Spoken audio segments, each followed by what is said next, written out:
was never really the biggest Star Wars fan. I mean, I like Star Wars, don't get me wrong. I really always enjoy seeing Star Wars movies, but I have all these friends that are like super invested into it. Like they know all this stuff, and I'm just like, I look at them and I'm like, oh my god, I don't even know where Chewbacca is from, but yet you know what kind of plants grow on that planet and like which plant was shown in each scene that was very specific. I don't know. I was just never the biggest Star Wars nerd kind of guy. Like I said, I liked watching the movies and I liked knowing some stuff about them. You know, some of the cool stuff just a regular person wouldn't notice, but I was never someone that was super invested like that. So Star Wars The Last Jedi is the 9th film in the Star Wars franchise. I mean, if you count the animated Clone Wars movie, I guess you could say it's a 10th, but I'm not counting that. I'm counting the live action one. So this is the 9th film in the Star Wars franchise, and basically it's the sequel to The Force Awakens, which came out back in 2015, and it follows the continuing story of Rey, Poe, Finn, Luke Skywalker, Leia, all those characters, and so this time around, it focuses more on Luke Skywalker and where he's been the past couple of years and why he went into hiding. So we all know that fans were divided on this movie based on choices they decided to make because there was a new director, Rian Johnson. The Force Awakens was directed by J.J. Abrams, and he will be returning for the next installment, but this one was directed by Rian Johnson, who did films like Looper, which I love Looper. I think it's probably one of my favorite films of all time. But yeah, I don't know if I really agree with some of the choices they chose to take in this movie. I mean, I guess you couldn't really say it's Rian Johnson's fault. It's more the writer's fault, because I feel like what they did in Force Awakens was they set all these things up, and then when this one, it didn't really deliver as much as people thought it was going to these past 2 years. Let's start off with what I liked about this movie. I liked Poe in this movie. I didn't really care for him in The Force Awakens, but this one, he took more of a step of becoming more of a main character, and I really liked that because I really got to see who Poe was, because I feel like in Force Awakens, I didn't get to see who he was. He was just kind of like a guy who was just, you know, there. I don't know if that's a good way to describe him, but he kind of just got pulled into the situation because he was at the wrong place at the wrong time. But in this one, they really gave him a purpose of why he was doing what he was doing, and I really liked that.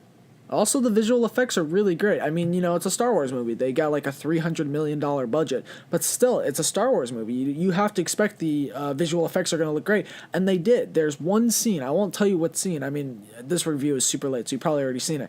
But there's one scene where just something happens, and it was just incredible. I've never seen anything like it in a Star Wars movie before, and I just loved that scene. And I was thinking to myself after the movie, I was like, wow, you know, movies today can do that, and it sucks for people who are like my parents' age or even older, like my grandparents, because when movies came out, they didn't have that. And I mean, I don't know about my grandparents, but I don't think they're rushing out the door to see Star Wars, and so they won't get to experience that like I would, because, you know, as I grew up, it's just going to get better. You know, things are just going to look even more real than they do, maybe to the point where they don't even look real anymore, which is scary to think. But still, it's just crazy to think that we have technology today that can do things that really just look that incredible. The lightsaber scenes were really cool. I mean, I guess this isn't a spoiler alert, but there's never a lightsaber that's like a fight on fight like there have been in most of the Star Wars movies, which kind of sucked, but when they did have lightsabers, they were really cool. But like I said, the things I didn't really like about this movie was they just made some choices for things that I didn't agree with. I don't really know why they decided to make them. It kind of just felt like a throwaway, which sucked because, you know, we've been waiting. This is Star Wars. I mean, we've been waiting so long for them. And so, you know, to build suspense for all these things and then just throw them away, I wouldn't really say it feels like an FU, but it's just kind of like, oh, okay, I mean, that's cool, I guess.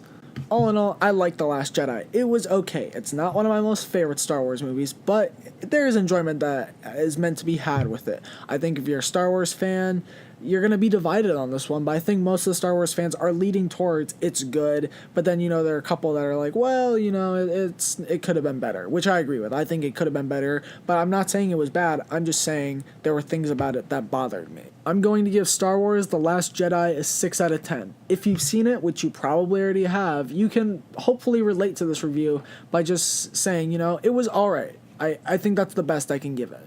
Thank you all so much for listening. If you've liked what you listened to on here and you want to listen to more, go like, comment, and subscribe. That would be really helpful, and I would really appreciate it. The links to all of my social medias are listed down below in the description. Other than that, this has been A Talk in Depth.